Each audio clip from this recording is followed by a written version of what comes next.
doubted me. Tom said we wouldn't be able to go live, and what do you know? Here we are, baby. There's nobody here for you to talk to. Well, once people start watching, they're gonna see this. Look at that. There's one dude. That's dude. There's like one. Leave me alone. Leave me alone. We're back on Instagram. Hi. We have returned from the trenches. Hi. We got out of band mode. This one time. Band camp. I hate you. What am I looking up? Live stream music. Let's see what comes up. We'll pick a new one. Put on like, I got it. Like Toy Story music. You got a friend in me. A friend in me.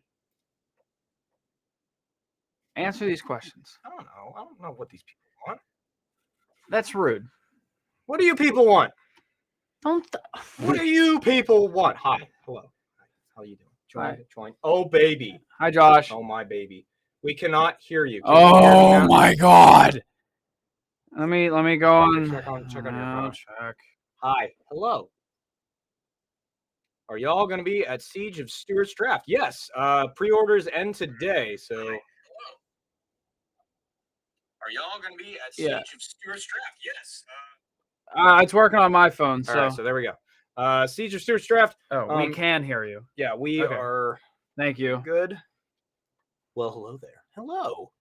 Audio's fine. So YouTube and Instagram were good. So we're back on Instagram. Yay! That was a very short ban, thankfully. Yay. So yeah, Siege of Stewart's Draft will be down there. MVG Rentals, Air, all the good stuff. Gonna have a good team down there.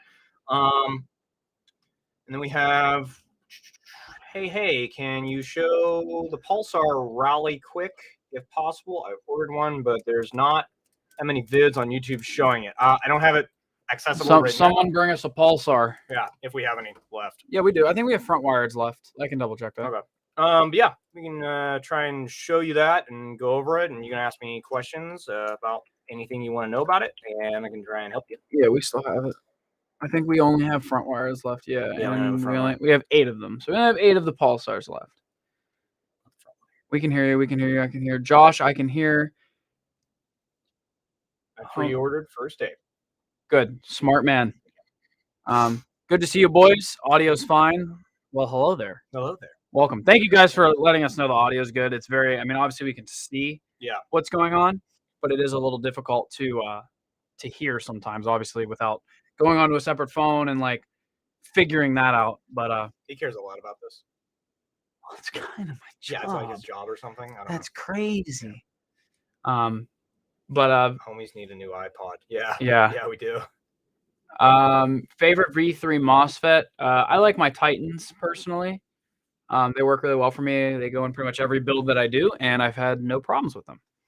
And Titans warranty is good, and their customer service is cool, so I like them. Yeah, they're good. They're really good. I mean, Peruns are great too. They have a good warranty. Mm-hmm. And then Jeftrons are good as well. I think if you want to get something that's tried and true and is probably the longest standing in the community, that would be Gate. And then if you want something that's still going to be rivaling that performance, it's going to be Perun or Jeftron. Yeah. Tom, you're missing your gold chain. I have a gold chain. I have a silver chain. I don't have a gold chain. My gold is getting so faded. It looks silver. Your gold doesn't. Yeah, I was gonna say it doesn't look gold. I know. It needs cleaned.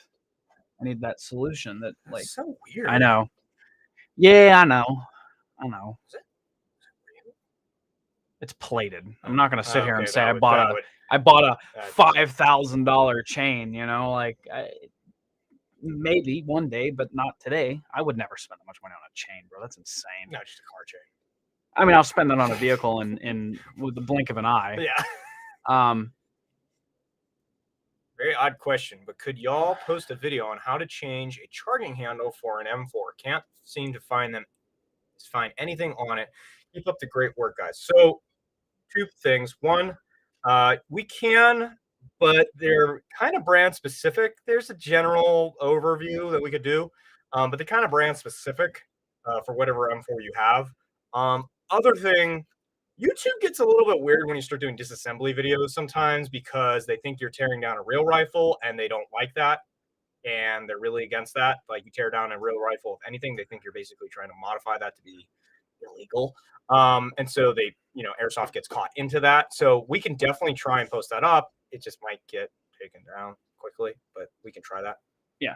Generally, if we're not going into a gearbox and we're just talking about externals, YouTube is weird about it. But if we're going into a gearbox, it's like, oh, this is not a gun. This is some weird hobby thing. Yeah. It is. So, or I mean, if it's a brand specific and you need like, if it's something we have, we can definitely send like a video to you to maybe like help you walk you through the question that you're having. I think customer service actually has a video of me doing that for one guy, and they might have it on file. So I can check with them and try and get it sent over to you.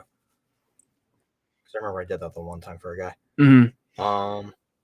What does my PSI and swell need to be at? Dwell. No, it said swell. Yeah. Need to be at for the Polar Star Jack. I'm using 0.4s and goal is 1.58 joule or lower. Well, your swell, that's a personal problem. Hey. No, so for PSI and dwell, that's really going to depend on your barrel setup. So let me know what your barrel length is, and I can give you rough estimates, right?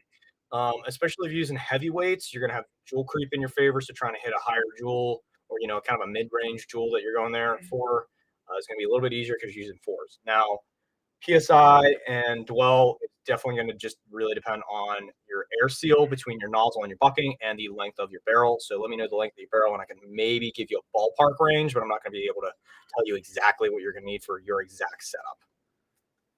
Wow. Yeah. Wow. Crazy stuff. This guy right here. Good day, gents. Good day. Welcome to our live stream. We appreciate you being in here. Thought I might. What are you guys going to do with the custom gun? So I would assume you're talking about the Evan Old gun. So in the time frame, to my understanding, Eric's not here today. He dealt with most of that. But Evan, essentially with Instagram, as you saw last week, we couldn't go live because of like what we were posting and Instagram not liking that. Evan is experiencing similar things, so he is slowing down his posting of his custom guns and more of his, artwork and like his costumes that he's creating, which are equally as incredible. So that kind of puts a difficulty on how we're going to go about giving that gun away. So we're trying to figure that out, trying to work out what we want to do with that. But eventually it will find a new home. So it's just in time. It's an unfortunate social media blockade that a lot of people are experiencing. And we'll go from there. Yeah. But good question, though, nonetheless.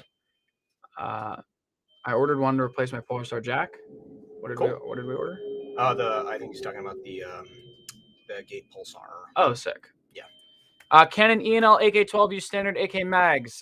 Yes, it can. You just want to make sure that you are using mags that are specific to the gun brand or mags that work. Gun Gamers did a very good video on magazine compatibility amongst AK platforms. So if you haven't watched that video, I would. Yeah, they go very in depth. The RPK-16 though is capable, or AK-12. I'm sorry, the AK-12 is capable of various types of magazines.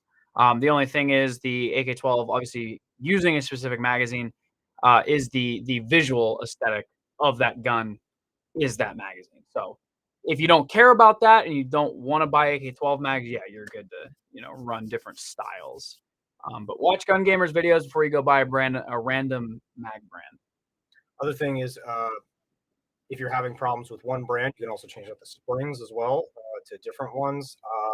So that's another option as well if you're having some problems. But we do the Maple Airsoft Supply ones that we carry. They're really good. They pretty much fix any like mag problems I've ever had. And with the mag brand AK mags, you can cut the Maple Supply springs in half, and you can essentially do 6 mags off of one pack. Yep. Because the mag brand magazines, their retention spring piece that holds the BBs from leaving the magazine is not strong enough to withstand the entire pressure. Yeah, it'll release your mag. So just do half. So you can do 6 magazines off a 3-pack, which is awesome.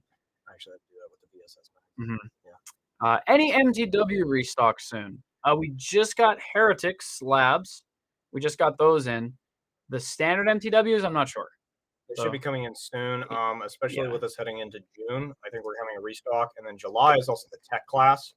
So at that point, I know we're having a restock at least before the tech class, and then after that, we'll have another giant order probably after the tech class. So we'll be going down to that if anybody's heading down there for anybody from stores and stuff like that. But hopefully soon. Just sign up for those restock notifications. That way you can be alerted first. But hopefully soon, since we just got the heretics. That's a good question. Huh? Any idea when some of the Russian kit will be restocked? So probably not a while. Great question. There's a war going on. I think they're well aware of the war. So generally, we get a lot of our stuff from Gray Shop, which is based out of Russia, and they've been having a lot of seizure problems because of said war. So that's a thing that affects Russian kit a lot, unfortunately. The other thing with Gray Shop that is unfortunate is their lack of stock, because a lot of their products. This is just me from observing the website. This isn't like factual from anywhere else. But Gray Shop had to essentially, a lot of manufacturers that they were getting their gear from is focused solely on providing the military. So they're no longer selling or offering it to retailers. So their stock has plummeted just because of the inability to get it. Once again, from what I'm gathering from their website, I mean, they used to have just endless amounts of stuff, and now it's very slim. So that is a struggle for us because there's not much to buy, and seizure problems are a real thing. Yeah. So what I would recommend, since I'm assuming not just us, I'm pretty sure a lot of other retailers that carry the Russian stuff is having problems. What I would recommend to you is go into the Facebook groups, find some of the Russian gear buy sell trade groups, and there's a lot of guys who either recycle out their kit, their older kit that they're not using anymore. They want to do something new. Yeah, so that would be the best first line of how to get some of that stuff if you're really trying to get into a Russian kit, is what I would recommend. There's also going to be some of the cheaper options going and getting some stuff off of Wish if you want to do that route, but that's also going to be a little bit, some of that might not actually be fully kosher. So it's tough right now. Yeah. It's a really, really cool kit. We definitely enjoy it.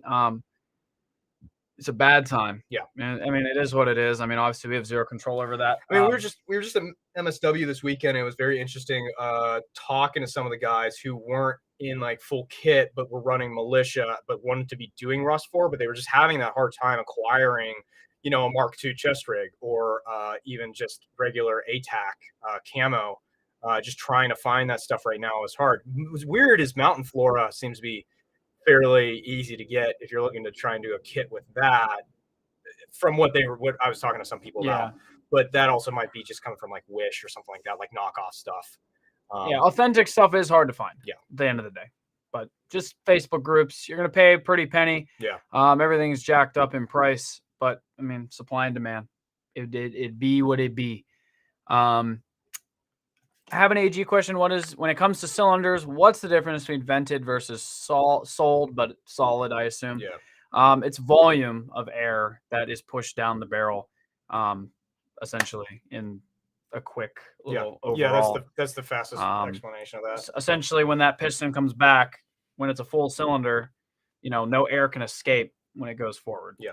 But when you have vents along in different positions of the cylinder, the air can escape from the side, controlling how much volume is going down the barrel. So it all depends on, I think Max lays it out the best, in my opinion. Yeah.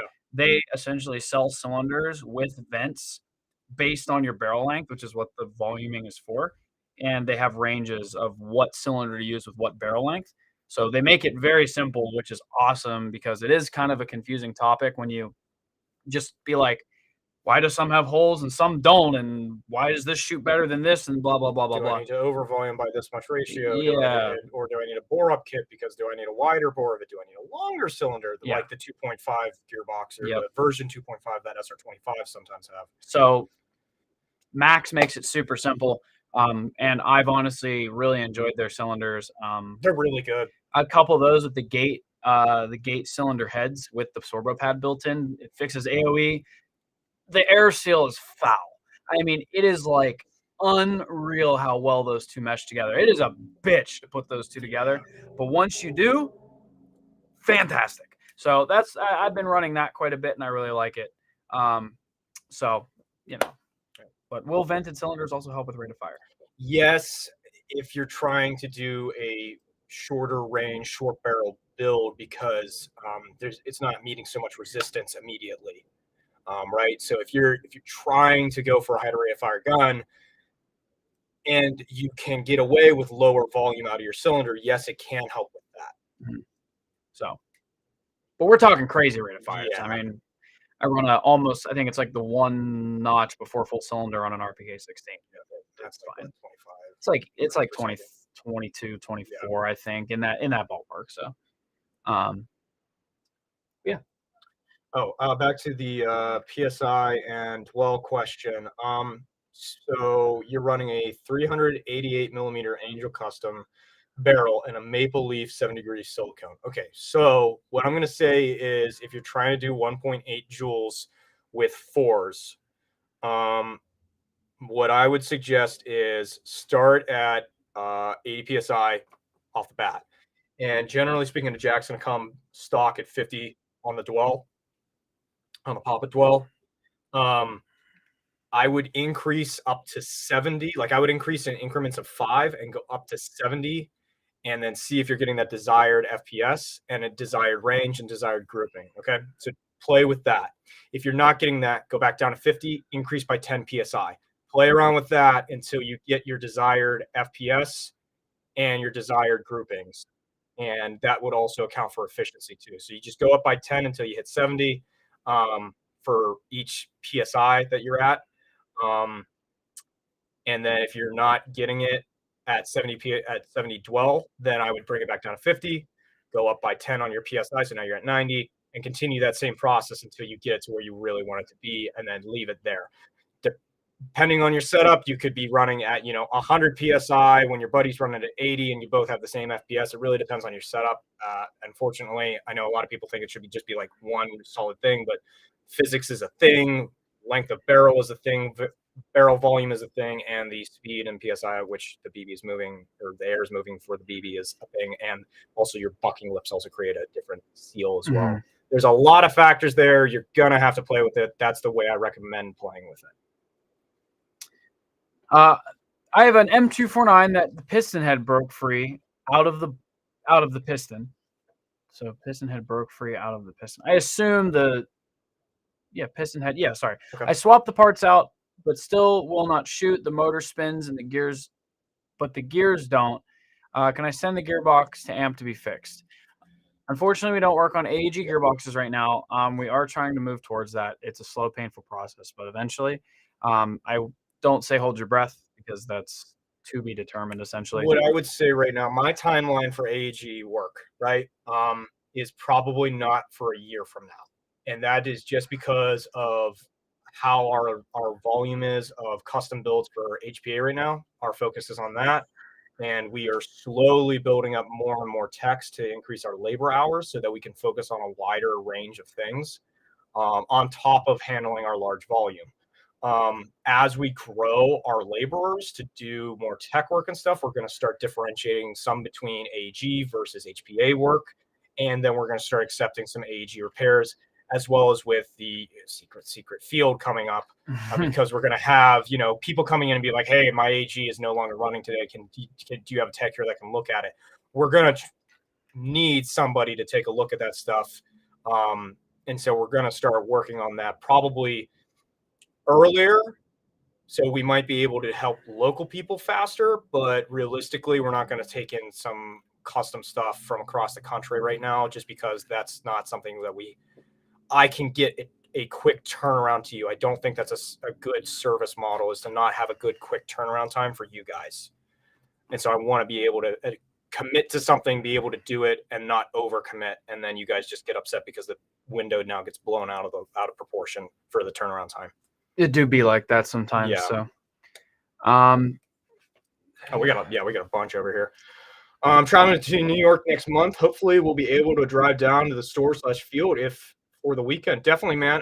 Check out some of the events that we might be at. We might be up in New York. I know we got Zulu 24 coming up for Eastern Front, so you know, if you're up there, definitely go see us there. I will be there. I will probably be there too. This is a weird trip. We're on it together. Wow. For my Jack, or for my Jack. Yeah, I'm assuming you're talking the about 388. That's yeah. So let's see if I answer that. I'm gonna scroll down. Battlefront this weekend. Saturday swap meet may jump to Sunday. Got it. Okay. Oh, okay. I know our retail guys would be happy about that. When will the Monk HPA adapters for high kappa be back in stock? Unclear as of right now. There has been some inventory, or not, sorry, some shipping stuff happening with Monk stuff. There's been a little bit of weirdness with getting it in right now. They are, I think, restructuring some of their supply chain. So might be a little bit of wait, but we're trying to keep you updated as much as we can on the Monk stuff because I know everybody wants it. Mm-hmm. Are Max hop-ups really worth it? Yes, they are. They're definitely worth it.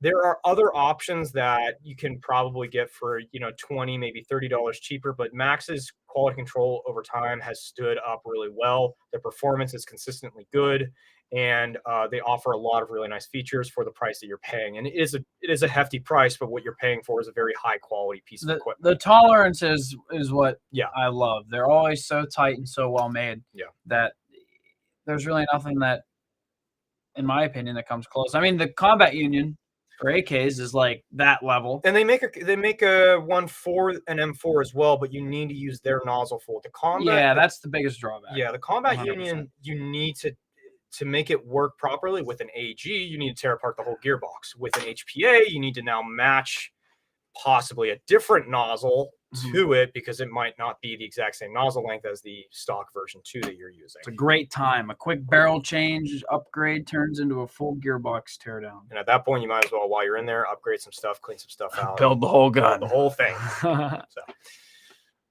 Do you recommend HP adapter or primary? Do you recommend Monk HP adapter or primary adapter for high kappas? I think the question that it really comes down to is, do you want a 45-degree angle like on your like wrist here? So if you're holding your gun like this and your magazine is coming out right here, do you want it flush like this or do you want it vertical like this? Monks is going to be down this way, and the other one is going to be more vertical. Now, if you're moving your gun around like this, I prefer a vertical one because it doesn't hit my wrist when I'm trying to turn my pistol when I'm going around corners when I'm looking like a Terminator in the warehouse. But do be like that. But I would prefer a straight mag. I also do think that Monk has some cool features though over the primary adapter because you can swap out. It's more universal. You can swap it out for different magazines if you want, or you can swap out the tops for different things. So it's a little bit more universal. So if you want more universalness, you can go with the Monk. If you want something that's just tried and true and works really well, I mean, that is also Monk, but primary adapters are also really good too. I think they both play a very significant role in the adapter. I would say the really biggest difference is how they position the magazine. That would be your deciding factor, how you want to run it. Which I think is dope because it just brings more options to people and how they want to set their stuff up. Yeah. They're not bound to one option of adapter, which is cool. I'll play on the AEG questions. Just rebuilt a little bastardized AEG. Getting low joules, 0.6, 0.7 at like 230 to 250 FPS with a 3.2. Air seal problem, question mark? Barrel length and spring, which I would like to know those. Yeah. To dive further. So let me know. And then I got another one over here. Do you recommend, or we just did that one, how often are you at a loss fixing people's guns? Oftentimes, I'm really not at a loss. It really comes down to, can we fix this with the equipment we have right now without doing a crazy modification to it that's then going to cost the customer so much astronomical money and labor hours that is it even worth to fix this thing? I end up telling customers a lot of times where they have something that's crazy, they need a full rebuild or their receiver's cracked or something like that. It's like, hey, the labor hours involved to fix this thing is going to be equal to you buying a new VFC or Crytac. I would honestly recommend to you just buying a new thing, and then we take your old parts and put them in there, because that would be more beneficial in the long run for you. So it's not really at a loss for a fix. It's more about what's more beneficial to the customer, and then we have to have a conversation. Is more what it comes down to. Yeah, repairs are very if they're not thought out strategically, they can be a loss. And I don't want a customer to come in and say, "This is what I want," and then throw a bunch of money at it, and then at the end of the day, when we eventually just do it for the bunch of money they threw it at it, and then they're just disappointed that they threw all this money at a thing that they could have just gotten a new gun for, and it would have probably in the long run they would have been happier with. I want the customer to be happy at the end of the day. If they're spending a ton of money with us, that's my ultimate goal. Mm-hmm.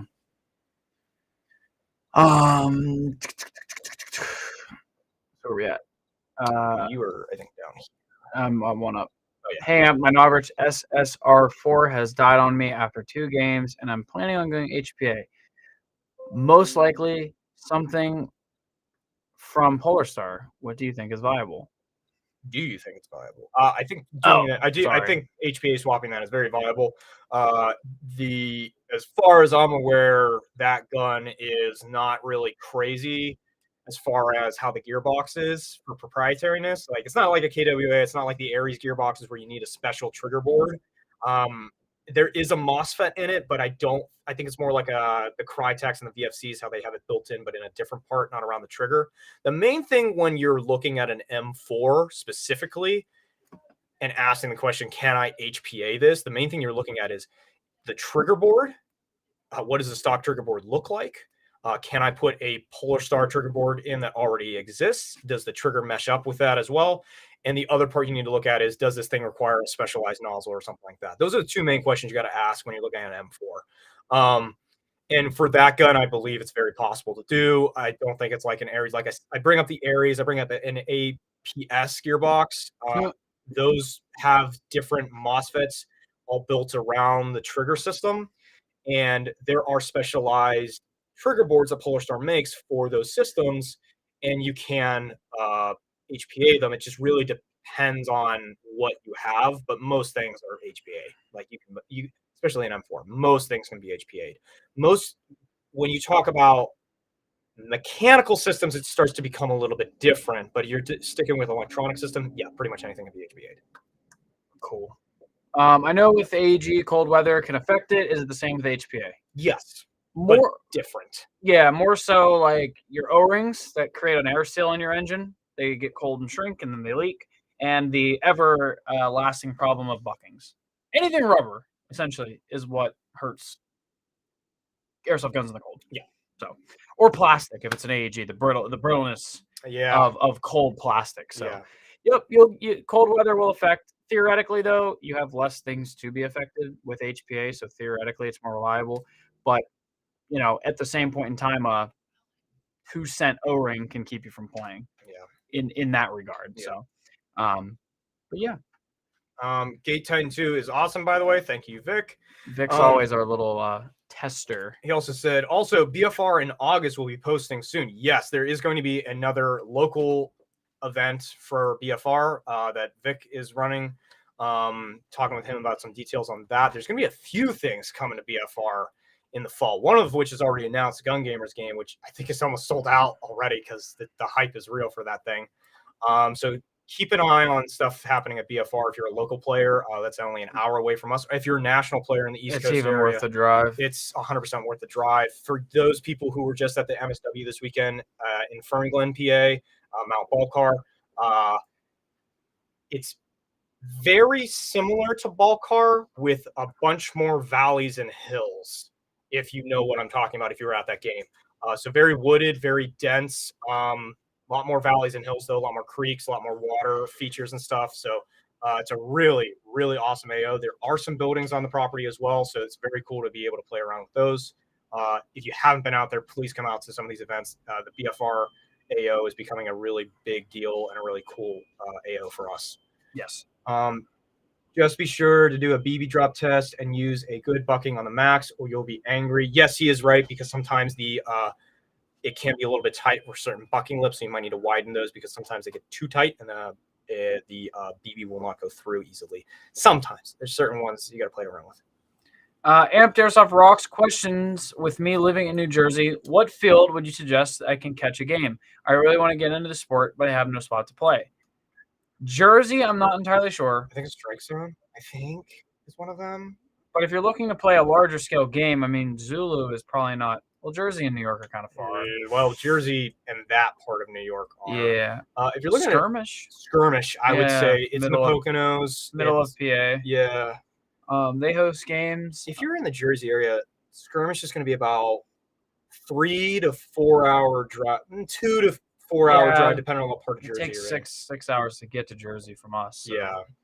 Yeah, so I mean, Skirmish is probably your closest. I mean, Zulu, I don't know. Valhack, Virginia. If you're in the southern part of Jersey, that would be another one. Augusta Airsoft in Virginia as well. I think there's another place in Maryland. Jersey itself, I'm not too familiar. I wish Jess was in here because she's actually from the Jersey area. But I think Strike Force is in Jersey. But I know Jersey got real weird with airsoft fields at one point, like a few years back, and I know they were having some difficulty. Not EMR. What's the other one? OTP, I think is actually one in Jersey as well. That's an outdoor field. I'm not familiar with Jersey. Nomad is having a game in Jersey. I'll go into their website. They're having a game. I think it's at OTP in Jersey. So that's another one. Cool. Yeah. Do you think the Polar Star Jack is a good engine? Absolutely. Yeah, 100%. It's a great engine.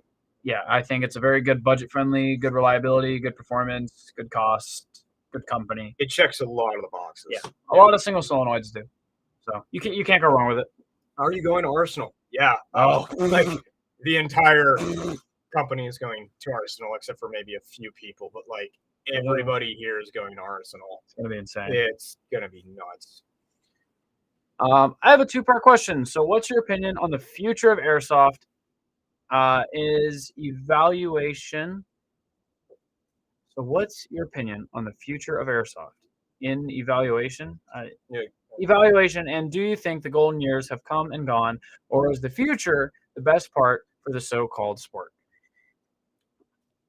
Depends on how long you've been playing, because this is a 100% opinion-based question. This is like no factual anything, blah blah blah. This is an opinion. If you've been playing for, like, I would say 5, 6+ years, you would probably say that the golden years have come and gone, in my opinion.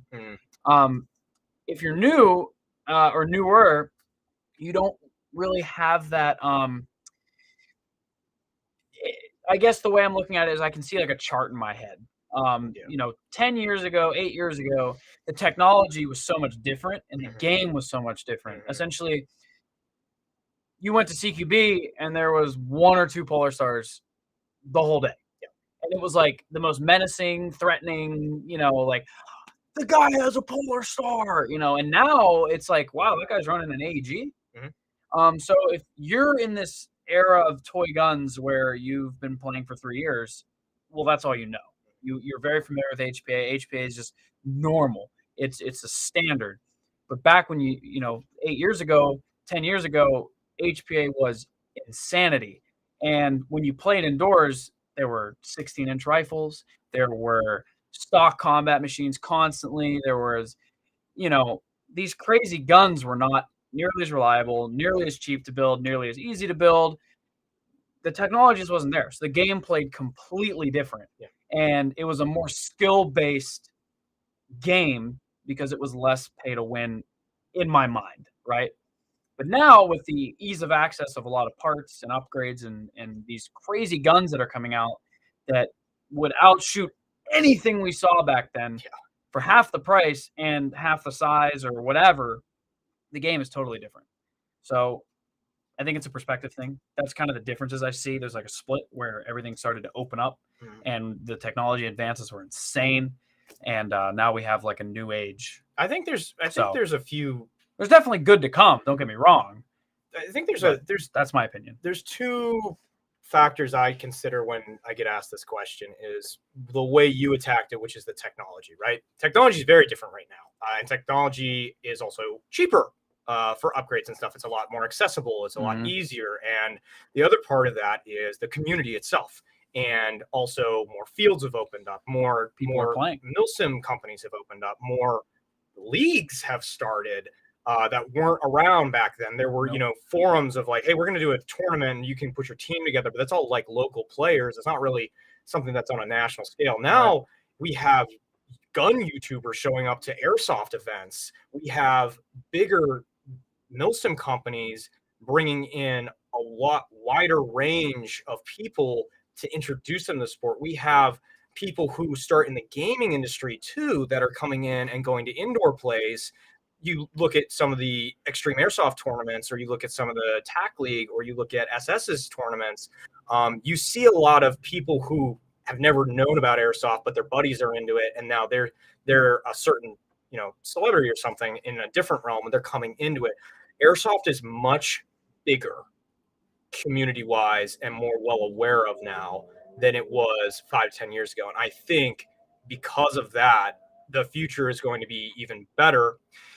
That awareness can also bring other things, as we saw in Canada, some negative side effects of that. It's been more in the public spotlight, but you also see in Canada, because it's in the public spotlight, a lot more people are advocates for it as well. And so, you had that thing happen in Canada with there was a possible ban and it got shut down. They did. Yeah, which is awesome. So because of that, I really do think because the community is growing and becoming much stronger, I don't think the golden years behind us. I think as we continue to grow the community, it's just getting better and it's getting more aware, and the technology is continuing to evolve and make the systems better and make play better too. And you're not going to just heavily rely on one system that's going to rule them all. You're now having a lot of AEG companies come up with ways to try and compete with HPA.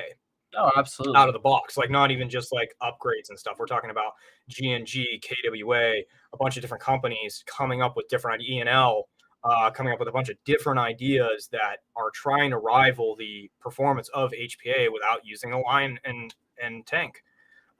So I think the community has definitely almost skyrocketed over the last 3, maybe 4 years, and it's going to keep. I don't think it's going to stay at the same accelerated growth. I think it's going to grow in a very different way, and it's going to spread out and grow in different formats. Yeah, is the way I look at it. So good question, though. Yeah, really good question. Definitely a good one. Should probably. Is Wes bringing the TM L96 to Isles La Sorna too? Oh, 260 FPS of it. Damn right, baby. That 0.2 joules, that 0.4 joules, I forget what it was. She's going to be hitting. Or maybe I'll secretly upgrade it, and then it'll shoot like 3 joules. That'd be such a fun gun. I think that would be hilarious. It was so fun, dude. You can't put a scope on it. You just have to put like iron sights. No, I already bought a scope for it. It has a scope. It's staying on there. You got to put iron sights. I got to paint it. I have to do that like OD green on the base. It's a Russian kosher. You're curious. Well, you are now. Now you know. I'm not curious because I know. Good. Come on. All right. I have a goated Springer with a goated 2 FPS. Ain't got anything on me. Dude. Yeah. You own the field, baby. Heyo, had a question regarding the Pulsar. How is the performance for the price compared to the Jack? And do I need to buy the upgraded version of the Titan? So, number one, Pulsar comes with the Titan 2. That is its trigger board.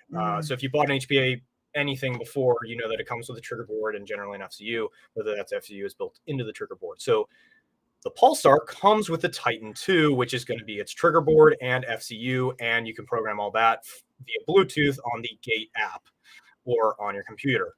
So for that feature alone, it's honestly kind of a little bit leaps and bounds over some of the other units on the markets because it has that Bluetooth capability and it already is using Gates integrated software, which is a really, really good software package.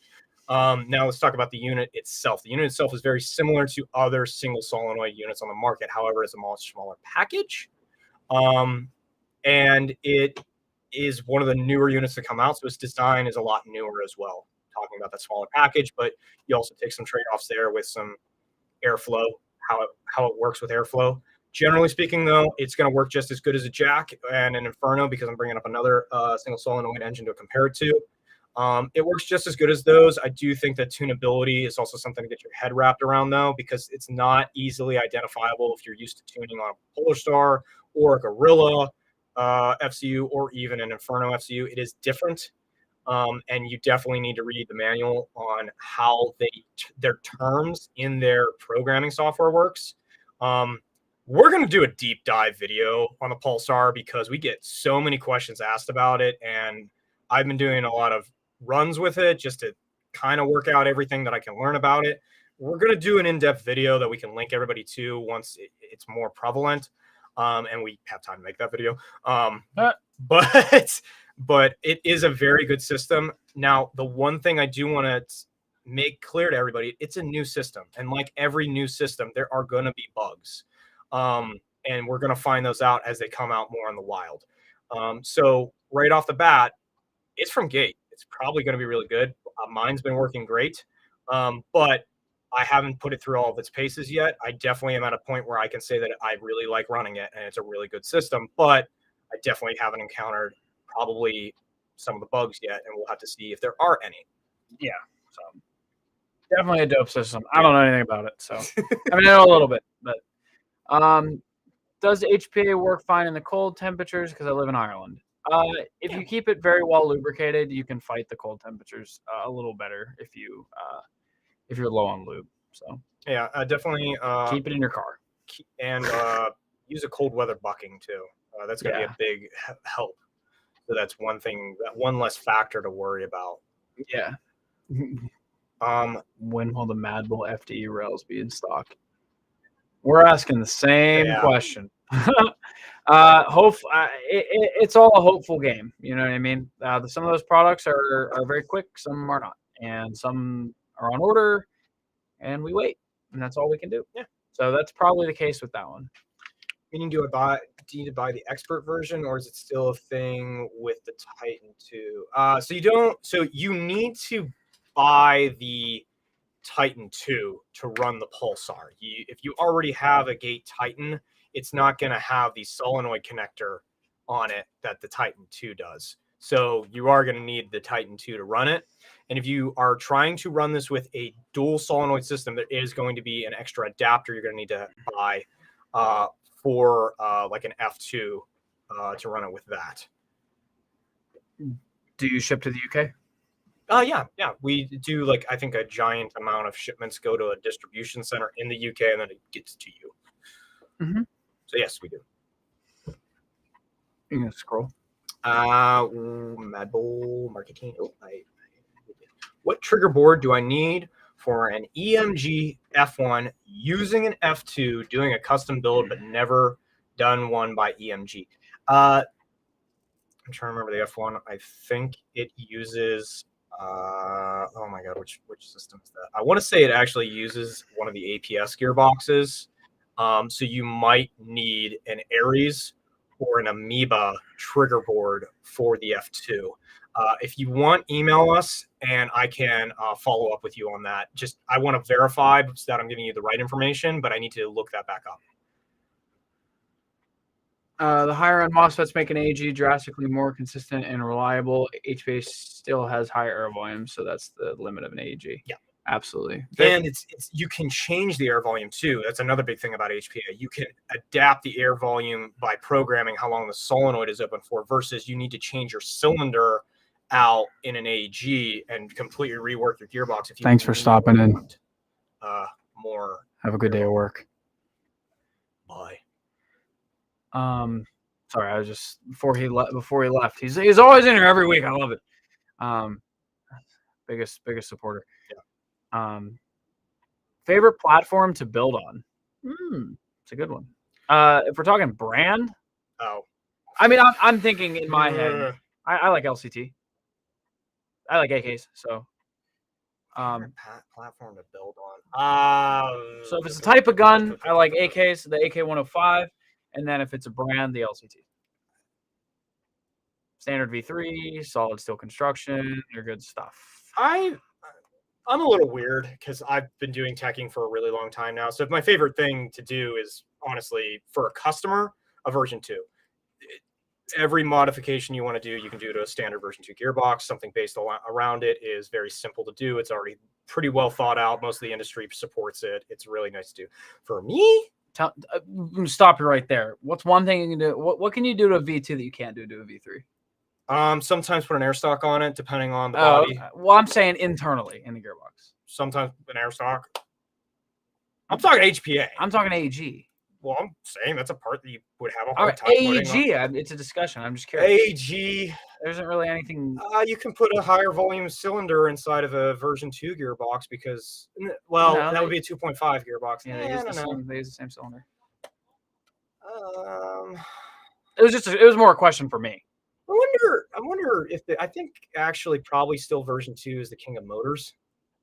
I think they have I think most motor companies nowadays are coming out with a short and a long version, but there's still a little bit more bias towards a long motor because it's going in M4s are more popular. It makes sense. But ironically, the V3, the motor cage is the greatest thing ever. It is actually unreal. The V3 gearbox, I actually learned on a G36 version 3 gearbox is horrid.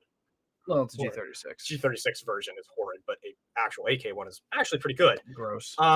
The only thing I don't like about the version 3 gearbox, even though it is vastly superior in my opinion, is I don't like how the wires come out of the front of it and how they're routed basically outside of the gearbox. I don't like that.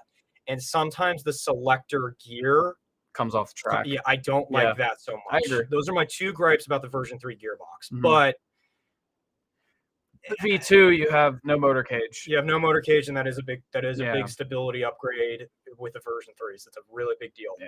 So, but I don't know what like you could say, because the whole upper end of the gearbox from the gears up, they're pretty much the same thing. Like they take the same gears, they take the same cylinder, they take the same piston, they take different nozzles because of length, the different tappet plate because of the shape. Shut up, Vic. Yeah.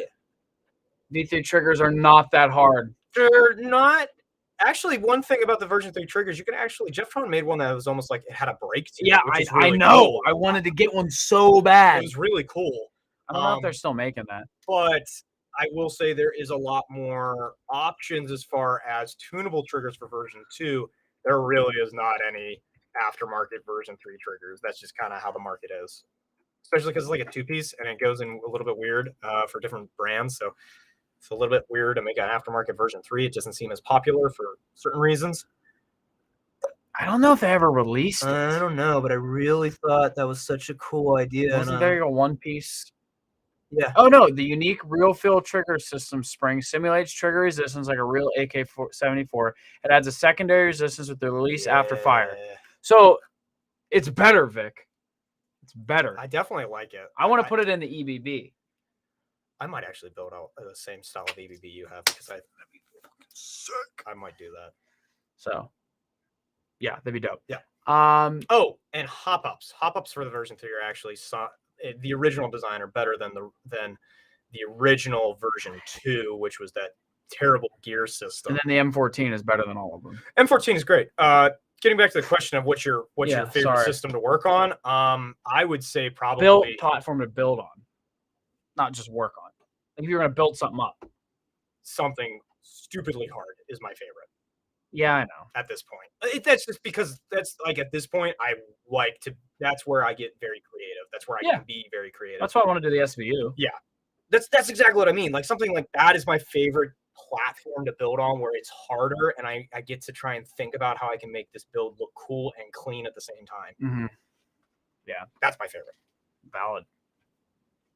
The old V3 that the hop up attached with a screw was goat.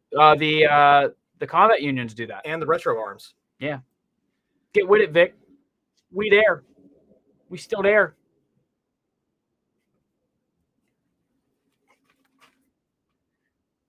Anyways, what are y'all bringing to CJ Stewart's draft? Well, an entire trailer filled with goodies for you. It's a big store. It's a big store on wheels. Go there. What up, yo? What up, dude? Welcome to the live. Best HPA system for AKs? Any of them? I mean, yeah, realistically, any of them. But the F2, because you can 2 solenoids. Yep. And they don't make the V3 fusion engine anymore, so you kind of have to do the F2, but it's really no drawback. Yeah. And if you want single solenoid, they're all very comparable. All these upgrades in an AK just to make them like a SEMA AK from 2008. You're hilarious, dude. Hey, he has a point. Your stock SEMA. It's reliable. It doesn't shoot. It goes harder, longer than any of your built-up AKs. No, my 105 is net. My main 105 has yet to break, and I owned it longer than the SEMA, and has tens of thousands of rounds through it. I will pull the Gate Titan chart with the shot counter on it, and come back and show you. I don't know. The SEMA is incredible. The SEMA is like stupid how long it's lasted. But just because you can't build a good shooting AK doesn't mean you got to come at me. Like I don't know, you know. So. Well, guys, I have to run back to work. Okay. You already said bye to him. What up, yo? Shim size on a King Arms Black Rain Ordnance on a Polar Star Jack. It wobbles a little bit. Don't you get those little shim plugs? Yeah, so you can get the different shim plugs that we sell from. Oh, he probably needs the size. Yeah. King Arms. I don't know off the top of my head. I would have to shoot us an email and we could dive into it a little bit more for you. Yeah. At sales@ampedairsoft.com. I love you too, Vic. That's why we can have this friendly banter. SVDs do be fun to build. Tom loves version 6 of Gearbox. Yes, I do. I love version 6 Gearbox. Dude, I want to get the SVU up so bad. That'd be so fun. Build it out one day. Because actually, okay, so the VSS sucked this weekend. Full story. VSS sucked this weekend at MSW. I hated life running that thing. Look at it, dude. Give me my parts back. It was so bad. But bringing that up, I need to fix that thing, and you want to build your SVU out. Let's just do a build day at your house and just like stream it. I mean, we could. We'd probably be like a 9-hour long stream as we like swear and throw things. Like, why is it not working yet? The ENL AK is back in stock. Make me want to do another AK. Do it. Dude, the ENLs today. I don't know what you're waiting for. Yeah, they're great. Like, other than your inability to build it. You're just like coming at this guy so hard. It's Vic. I know, but just like. Oh, wah. It's not even here. Wah. Not even here. He makes fun of me. We love each other. That's what we do. He knows I'm kidding. I know. His guns always impress me, so I have to bring him back down. I will say it's really funny how many people run Vic's builds. Like they're like, yeah, Vic built this for me. Vic built this. He's a very, very good tech, and he knows his stuff. He's very educational. Yeah. If you don't follow _dad on Instagram, don't.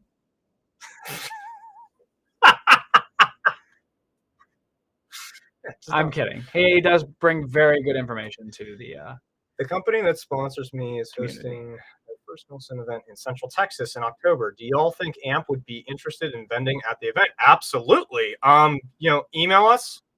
I can coordinate with you. Really depends on how big the event is, how long it is, like how many days it is. Player count is also a big factor for us to drive all the way down to Texas. But let me know, and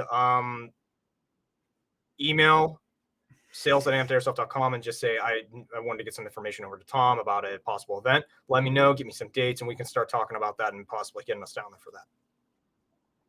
I don't tech, you shush.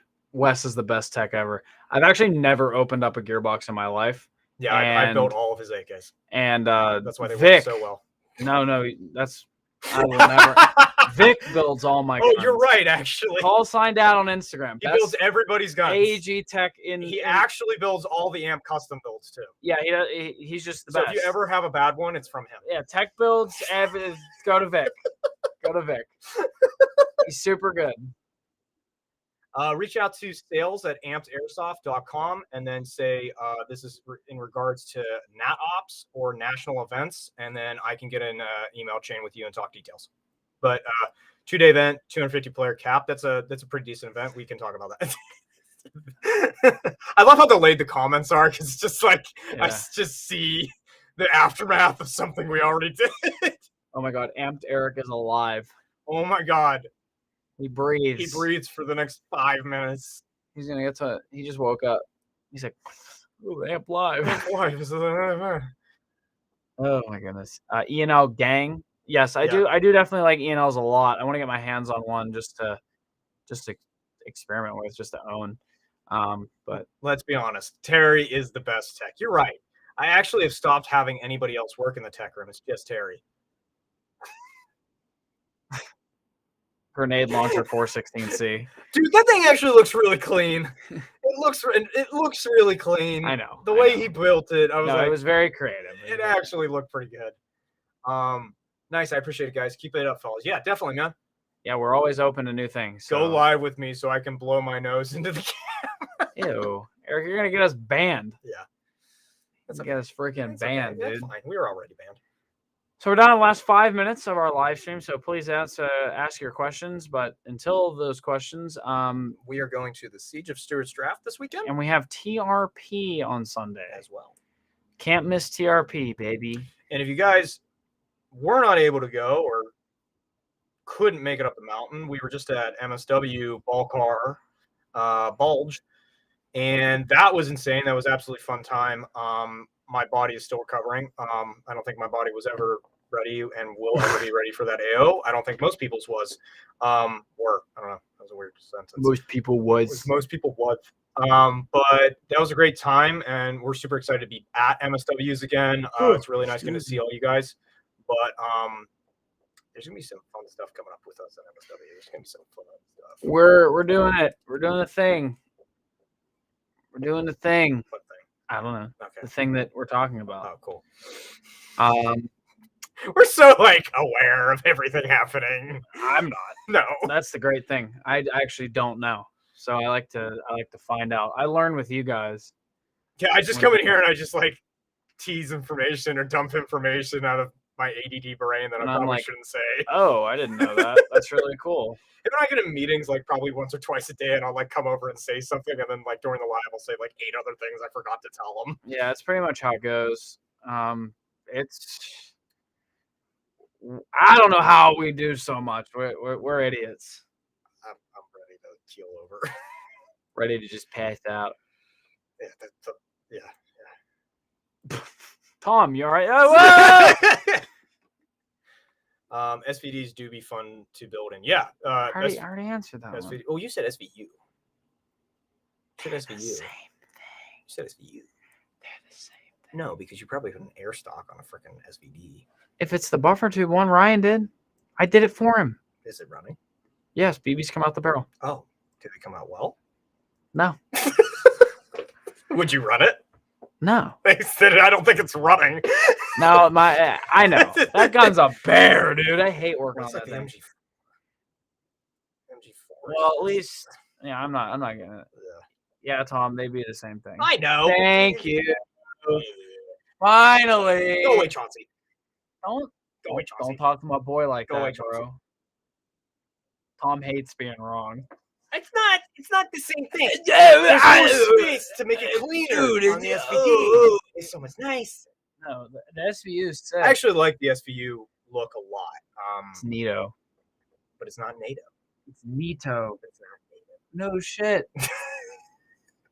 Oh my god. I'm just trying to trigger you. We have 2 minutes remaining. How much more can I trigger him? Let's go, guys. Same gearbox though. Yes, it is. So it's the same gun. It's not. Okay. There you go. There's a D and a U. Your ammo is depleted. I don't care. I've run out of care juice. I've run out of care juice. You cannot affect my mental state any longer. My mental state is just gone. There's no mental state left to affect. You know what I mean? It's gonna get like a meat pounder and go. You can't hurt what's not there, dude. You're right. I don't think you had a brain at all. More than you got, bro. More than you got. I don't want to hear it. But yeah, so we're coming to the end of the live. We appreciate you guys stopping in. Thanks as always, we are always here for you guys and answering your questions and just mindless entertainment to the best of our abilities. Yep. And knowledge and info that we aren't really supposed to talk about that we talk about anyway. So this is your place to find info that is nowhere else.